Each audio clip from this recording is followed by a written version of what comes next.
March 15, 1971, 8:43 p.m., Media, Pennsylvania, a small town, an FBI office nobody knew existed. That night, 8 civilians pulled off history's boldest heist. But what they stole wasn't money. It was documents. Operation name, Citizens Commission to investigate the FBI. And those documents exposed America's darkest secret, COINTELPRO, Counterintelligence Program. That was the official name. The real name? State-sponsored terror. Let's rewind. August 28, 1963. Washington, Lincoln Memorial. Martin Luther King Jr. addresses to 150,000 people.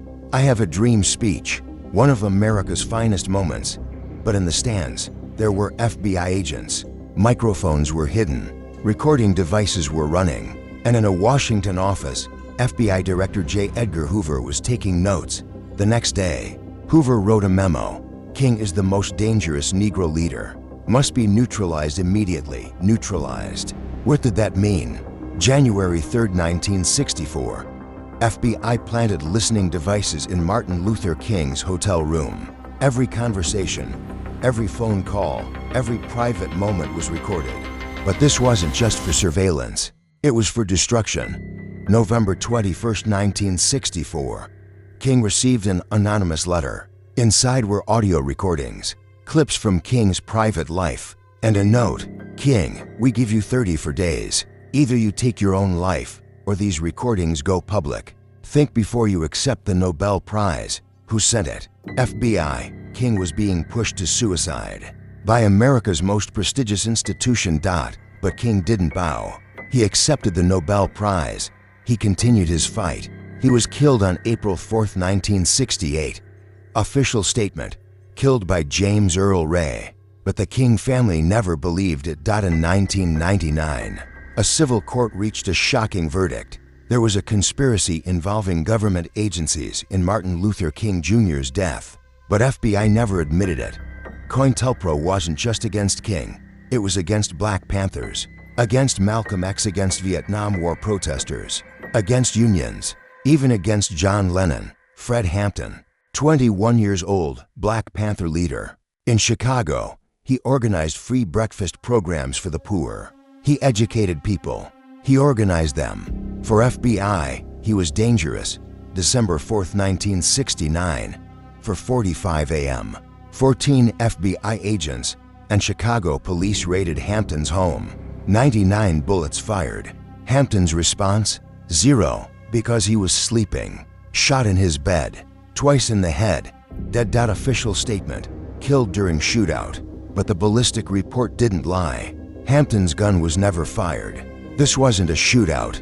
It was an execution. In 1982, Hampton's family sued. The city of Chicago and federal government agreed to pay $1.85 million without admitting guilt. What were COINTELPRO's tactics? Tactic 1: infiltration. FBI would plant agents in activist groups. These agents would incite violence, fracture groups, betray leaders. Tactic 2: psychological warfare. Fake letters, fake news, fake documents. People turned against each other. Marriages destroyed. Friendships ended. Tactic 3: legal harassment. Constant arrests, baseless charges, court costs, until activists were exhausted. Tactic 4: exposure and degradation.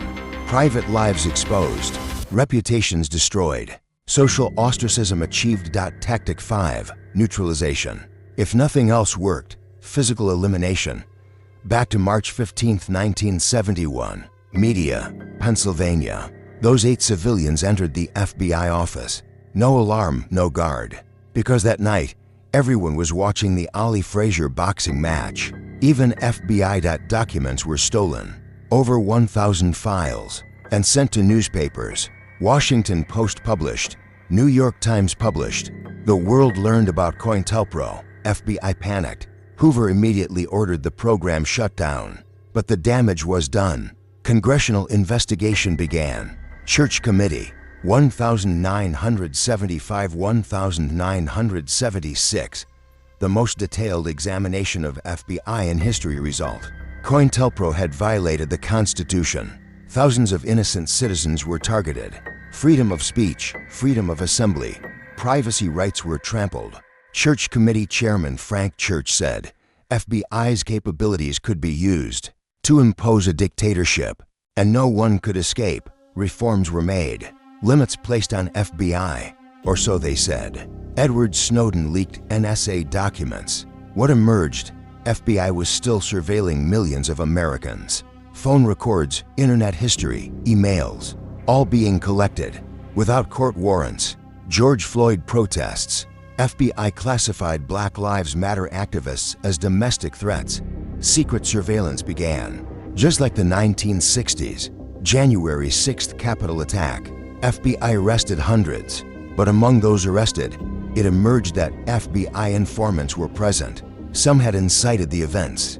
Just like COINTELPRO, today, 2025, FBI still uses broad powers under national security justification. Patriot Act still in effect, FISA courts still secret, surveillance still ongoing. But the real question, did we really learn from COINTELPRO? Answer, no. Because the system didn't change. It just evolved, became more secret, more technological. In the 1960s, FBI kept documents in file cabinets.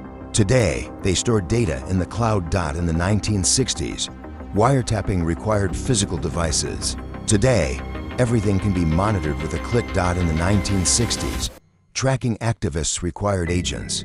Today, social media algorithms do it. If Martin Luther King were alive today, would FBI track him?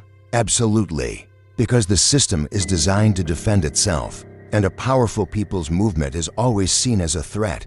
Fred Hampton, if he existed today, may be labeled a terrorist in a drone strike.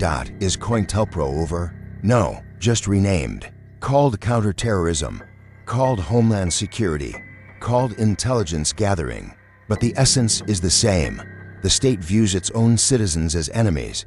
And the scariest part, most people don't even know it. If you want to hear the truth, subscribe. Because we won't let history repeat itself. This war is just beginning.